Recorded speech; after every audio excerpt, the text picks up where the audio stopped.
Esta vez que vamos a hablar sobre la cura de las enfermedades, vamos con un par de historias personales para que siempre tengamos presente algo tan elemental como la misma ciencia. Bienvenidos a Elemental, un podcast de 3M en donde conectamos con las grandes lecciones de la ciencia que nos pueden ayudar a ser mejores todos los días.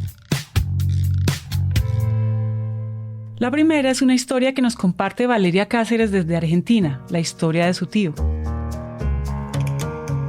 Él era radioterapeuta y en algún momento, antes de casarse con la tía de Valeria, se enteró que tenía un linfoma, un tumor en los ganglios, una estructura en forma de frijol que forma parte del sistema inmune. El tío de Valeria no quiso hacer quimioterapia y él mismo se hizo un tratamiento de radiación, pero pues no fue suficiente y desafortunadamente falleció. Nadie en la familia se enteró de esa situación y Valeria, que en ese momento tenía 14 años, pensó en el hecho de que una persona asumiera una lucha tan en solitario. Lo curioso es que ese pensamiento nunca se fue de su lado. Es más, se volvió todo un motivo para estudiar medicina y volverse oncóloga. Hoy, Valeria es la jefa del Departamento de Oncología Clínica del Instituto Ángel Roffo de la Universidad de Buenos Aires. Yo tengo casi 32 años de médica porque me recibí en el año 89 y 26 años de oncóloga. Y la verdad es que en todo este tiempo he visto tantos avances en el tratamiento, pero no solamente en el tratamiento, sino en la comunicación con el paciente, el poder decirle qué es lo que le pasa y cómo lo vamos a ayudar y las opciones terapéuticas que tenemos. Y la verdad es que he curado mucha gente y a veces me pasa que hay pacientes míos que hace más de 25 años que son mis pacientes y que por ahí una vez al año me vienen a ver y me vienen a saludar. Y la verdad es que la satisfacción de poder ayudar a alguien a curarse no la paga nada. Y creo que por eso soy oncóloga. Y pues hoy vamos a hablar de eso, de la cura de las enfermedades. Y no solo porque en este mes de octubre se conmemora una fecha tan importante como el Día Internacional de la Lucha contra el Cáncer de Mama, sino también porque este es uno de los principales campos hacia el que se están enfocando los grandes avances tecnológicos y científicos del momento.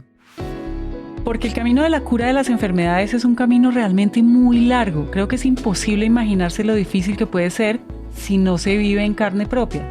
Pero esto no solo se trata de médicos y pacientes. En ese camino hay muchísimos más actores. El reto está en entender hasta dónde llega el elenco de esa gran producción de la cura de las enfermedades. Y ya que estamos en eso, ¿por qué no empezamos entendiendo qué significa esa palabra? Cura. Porque cuando hablamos de la cura de las enfermedades, es probable que inmediatamente pensemos en esas personas de bata blanca que están en los consultorios o en las salas de urgencia. No es tan probable que pensemos en una ingeniera que está desarrollando un lente de contacto, no solo para que veamos más claro o luzcamos unos ojos azules bien lindos, sino que es un lente de contacto con miles de sensores que podrían especializarse en la detección de una posible enfermedad. Por ejemplo, que si lloramos, no sé, porque escuchamos la canción que nos recuerda a nuestra expareja, pues pudieran ser capaces de medir el nivel de azúcar en la sangre. Gran parte de los avances médicos en realidad también tiene que ver con el tema de la tecnología y el avance que tiene el tema de la programación, la inteligencia artificial, la inteligencia de datos, en cómo se procesa. Ella es Daniela Sáenz Mauida, una ingeniera electrónica chilena reconocida por 3M como una de las 25 mujeres más destacadas en la ciencia en América Latina. En algún punto con la tecnología vamos a curar todas las enfermedades y no estamos lejos tampoco de ser un poco más cyborg, que podría decirse, ya que todos estos dispositivos electrónicos, sobre todo, que se van a integrar con los humanos, también van a permitirnos a nosotros ser como superhumanos. O sea, ya vamos a pasar un poquito el tema de curar enfermedades, sino que poner a nosotros mismos más dispositivos, más sensores que nos puedan ayudar quizás a tener una vida mucho más sana o cosas así. Y eso también podría ser y significar curar enfermedades porque cada vez vamos a contar con mejores herramientas. Los avances de la ciencia y la tecnología no se detienen. Imagínense un tatuaje que tenga sensores y que esté monitoreando constantemente la actividad del corazón. Algo bien importante si tenemos en cuenta que la Organización Mundial de la Salud señaló que la insuficiencia cardíaca es la principal causa de muerte en el mundo. O imagínense que hasta nuestro cepillo de dientes o nuestras camas tengan sensores con los que podamos medir constantemente nuestra temperatura corporal o el balance de nuestras vitaminas. ¿O qué tal si se llega a desarrollar una vacuna para reducir los niveles de colesterol y no tengamos que depender de una pastilla todos los días a las 6 de la tarde? Y del, otra vez se nos olvidó. Miren, hemos llegado a un punto en el que no podemos decir que algo no se puede hacer porque falta un material. Porque la misma tecnología se encarga de fabricar ese material, como pasó en 2018 cuando expertos de la Universidad de Minnesota fueron capaces, gracias a la impresión 3D, de sacar un material que logra transformar la luz en diferentes patrones. Ese era el principal obstáculo para poder sacar un ojo biónico, precisamente también con la impresión 3D. Y esos sensores que van a estar conectados a nosotros y de ahí a nuestros celulares y de ahí con los médicos y que nos van a hacer parecer unos cyborgs, como dice Daniela, pueden llevarnos a cambiar la forma de cómo entendemos la cura de las enfermedades. Esos sensores nos pueden ayudar a que en lugar de reaccionar a un dolor de cabeza, un ataque de tos, una falla respiratoria, un paro cardíaco, tengamos los datos suficientes que nos dicen: ¡Ey, cuidado que esto no viene bien y acá puede pasar algo! Es mejor revisar con un doctor. Es cuando pasamos de una cura reactiva a una proactiva. Es ahí entonces cuando el trabajo de varios años de físicos, químicos, matemáticos, ingenieros, programadores se ve reflejado en eso, en cada vez mejores herramientas que usan médicos como Valeria para anticiparnos a las enfermedades en la medida de lo posible. En el caso de Valeria lo vemos en una de sus especialidades, el cáncer de mama. Un tema muy importante y que siempre tenemos muy presente, sobre todo en el mes de octubre, que como ya dijimos al principio, se conmemora el Día Internacional de la Lucha contra el Cáncer de Mama. Entonces, el primer paso para la curación es el diagnóstico precoz antes de que la enfermedad dé síntomas, y esto se debe a la mamografía y la ecografía, que son técnicas que nosotros utilizamos en las mujeres anualmente. Las distintas sociedades tienen distintas recomendaciones, pero es a partir de los 40 años.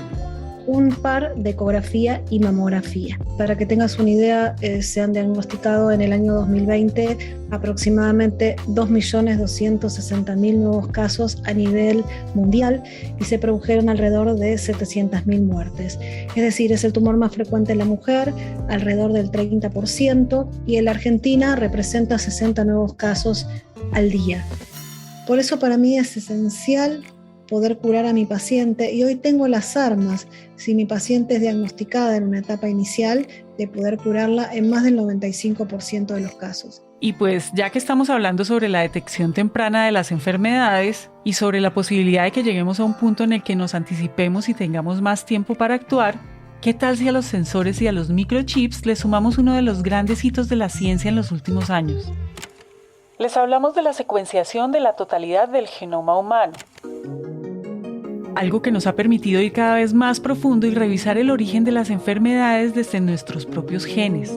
Porque con el genoma humano nos hemos dado cuenta que un cambio de letra en nuestro código, y eso es entre millones de posibilidades, puede significar que tenemos predisposición a una enfermedad. Y tengan en cuenta una cosa: el proyecto de genoma humano se publicó en 2003 después de 13 años de investigaciones. Hoy la secuencia del genoma se puede hacer en un día y ya no es algo que va a dejar una factura larguísima de miles de dólares. Estamos hoy por hoy conociendo la genética de los tumores gracias a las plataformas que podemos utilizar en el diagnóstico para determinar si mi paciente va a necesitar hacer un tratamiento de quimio o de hormonoterapia o ambos. Es decir, estoy conociendo cada vez más. Antes el patólogo me permitía saber lo que había en la superficie de la célula. Hoy puedo llegar a los genes gracias a la existencia de estas plataformas que podemos aplicar para decir si mi paciente se va a beneficiar o no de un tratamiento preventivo. También estamos conociendo cada vez más lo que es el cáncer de mama, que tiene que ver con la genética, que si bien es un porcentaje bajo, que está entre el 5 al 7% de los cánceres de mama, en ese subgrupo de pacientes se benefician con tratamientos específicos para esas pacientes que tienen estas alteraciones genéticas. Y además, si yo sé que mi paciente tiene esta alteración genética, puedo prevenir otros tumores, como por ejemplo puede ser el cáncer de ovario. Puedo también estudiar a la familia para prevenir, por ejemplo, en hermanos, el cáncer de próstata, el cáncer de páncreas, es decir... Podemos pensar entonces que a lo largo de la historia la cura de las enfermedades es uno de los ejercicios de innovación más interesantes. Acá vemos la ciencia en todo su esplendor, que no es otra cosa que observar una situación, observar nuestro entorno, y alrededor de nuestro entorno buscar respuestas. Y pues nada, a comenzar a experimentar. Ahora imagínense la cantidad de pruebas que tuvimos que hacer para darnos cuenta que tenemos que usar esta determinada cantidad del jugo extraído de la hoja para acabar con el dolor de cabeza. Y pues bueno, con más síntomas que se podían ir presentando. Y pues esas experiencias que surgieron de la curiosidad, de la observación, se fueron convirtiendo en conocimientos que se fueron sumando con otros, al mismo tiempo que surgían otras preguntas. Es una historia de conocimientos que se cruzan, de conexiones inimaginables, casi forzadas, de pruebas y muchos errores. En realidad siempre ha sido así. Y en realidad, como lo hemos visto en otros episodios, es esa suma de conocimientos, esas conexiones inimaginables lo que nos permite que hoy avancemos aún más rápido. Es porque ahora tenemos toda la inteligencia de datos que nos permite procesar una cantidad de información gigante en muy poco tiempo, simularlo en un espacio tecnológico, ¿cierto? Un espacio electrónico, informático, y también sobre eso después hacer las pruebas. Entonces es mucho más económico en cierto sentido. O sea, no creo que una vacuna haya sido económica, ¿cierto? Pero en cuanto a tiempo, ya la economía del tiempo igual es súper importante, y por eso yo siento que se está avanzando tan rápido. O sea, la tecnología tiene que ver ahí un tema súper importante, y cuando lo usamos de la mano con la ciencia, hacemos cosas maravillosas como hacer una vacuna en 3-4 meses. Que es algo que sin duda vamos a necesitar, y pues lo decimos no solo por lo que ha pasado en estos últimos meses con la pandemia del COVID-19. Piénsenlo así. A los seres humanos nos gusta tumbar árboles, pero no se nos ocurre que en esos árboles pueden vivir otras especies. Unos murciélagos, por ejemplo. O que en eso que era un bosque o una selva y hoy lo convertimos en una pradera, pues vivía un tipo de mosquito. Y esos animales, como nosotros, pues tienen que ponerse a buscar una nueva casa que cada vez está más cerca de nosotros. Mejor dicho, hemos generado un desequilibrio en diferentes ecosistemas, los hemos invadido sin control. Y si eso lo sumamos al aumento de la población y al hecho de que hoy viajamos cada día de un país a otro con demasiada facilidad, el resultado es que se dan las condiciones para que surja una pandemia a raíz de una enfermedad transmitida de los animales a los seres humanos.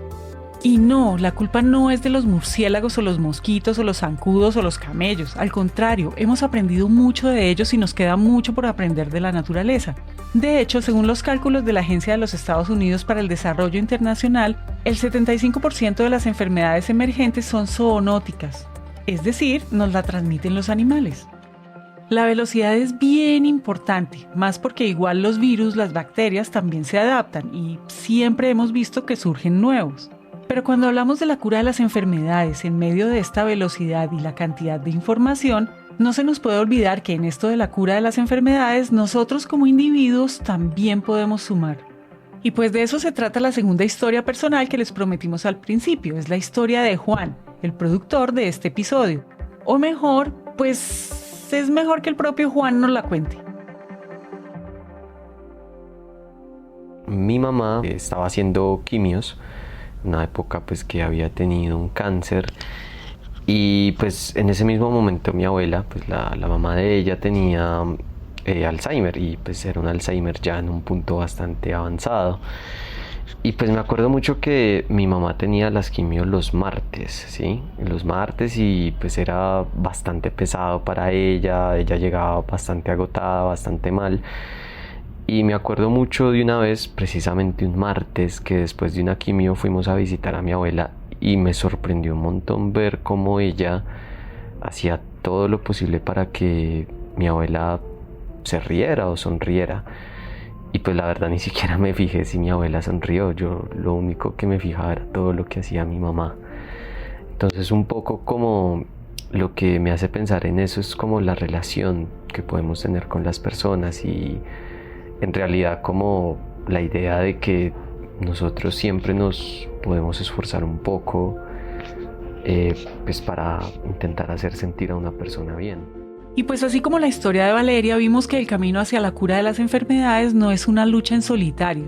Con la historia que nos comparte Juan podemos ver que en todo esto hay algo más que suma. Y no solo en la elaboración de nuevas tecnologías como el robot que Daniela está desarrollando para asistir a las personas ciegas. Fui a preguntarles, fui a la calle, y en base a todo lo que me dijeron, construí un prototipo para personas que tienen capacidades distintas. Entonces ahí por favor, vayan a preguntarle a las personas qué necesitan, ¿ya? De qué forma se sentirían bien, porque al final yo siento, vuelvo al inicio, que esa es la cura. Escuchar, preguntarnos cómo estamos, hablarnos, acompañarnos, escucharnos más, porque la cura de las enfermedades nos involucra a todos.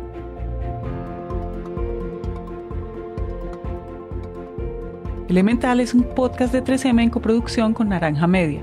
Este episodio fue escrito y producido por Pacho Molina. El trabajo editorial es de Manuel Torres. El diseño de sonido fue hecho por Juan Diego Bernal. El arte, diseño y material publicitario es hecho por Paola Silva y Luisa Ríos. Todo el soporte técnico para la grabación es hecho por Julián Cortés. Adriana Ríos dirige todo el trabajo editorial, contenidos y curaduría por parte de 3M. Yo soy Margarita Calle, nos vemos en el próximo episodio.